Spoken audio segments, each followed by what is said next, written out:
सुर्खियों में रहती हैं। ग्वालियर में मोदी और सिंधिया पर दिए उनके बयान ने राजनीति का पारा हाई कर दिया है। क्या है उमा भारती के वो बयान जिस पर मचा हुआ है सियासी घमासान? देखिए इस रिपोर्ट में। विपक्ष की सीटें और कांग्रेस की सीटें पहले से भी कम हो जाएंगे। मोदी 400 पार नहीं 500 पार होंगे। सुना आपने क्या कह रही हैं मध्य प्रदेश की पूर्व मुख्यमंत्री और पूर्व केंद्रीय मंत्री उमा भारती। उमा भारती ने विपक्ष की घेराबंदी करते हुए कहा कि विपक्ष ने मोदी विरोधी एक पर काम किया, मोदी विरोधी मुद्दों पर नहीं। इसी के साथ उमा ने दावा किया कि विपक्ष का सूपड़ा साफ होगा और मोदी 500 पार करेंगे, जिसे कांग्रेस उमा का तंज बता रही है। इन्होंने उन मुद्दों को उठाया ही नहीं है जिन पर मोदी खड़े हैं। ये मोदी विरोधी एकता है, ये मोदी की विचार विरोधी एकता नहीं है। जब तक कि किसी विचार के अधिष्ठान पर खड़े नहीं होंगे तब तक ये मोदी का मुकाबला नहीं कर पाएंगे।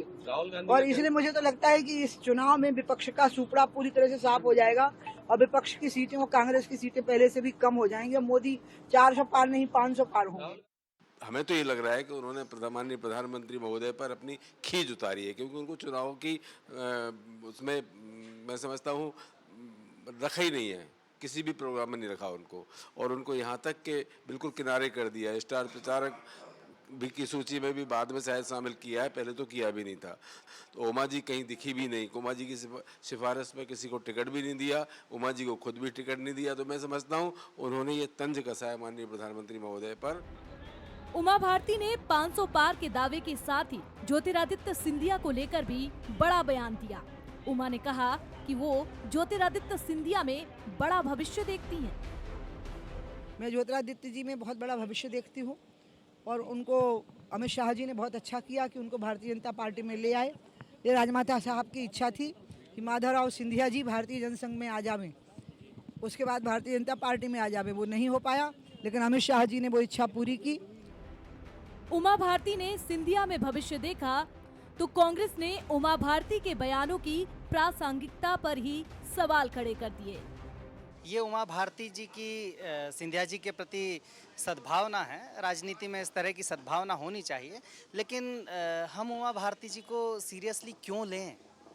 वो मध्य प्रदेश में शराब की दुकानों पर पत्थर उछालती थी और शराबबंदी की बातें करती थी। क्या शराबबंदी हो गई मध्य प्रदेश में? उन्होंने जो बातें कही उन बातों से हर बार पलटी हैं। तो मैं नहीं समझता कि उनकी बात में कोई दम है और कोई गहराई है। उमा भारती जो बोलती हैं उसके बड़े मायने होते हैं। ऐसे में 500 पार और सिंधिया की तारीफ में कसीदे गढ़ना उमा का कौन सा तीर है? फिलहाल सियासी हलकों में इसको लेकर चर्चा जारी है। ग्वालियर से उमेश पाराशर के साथ भोपाल से मयंक दुबे।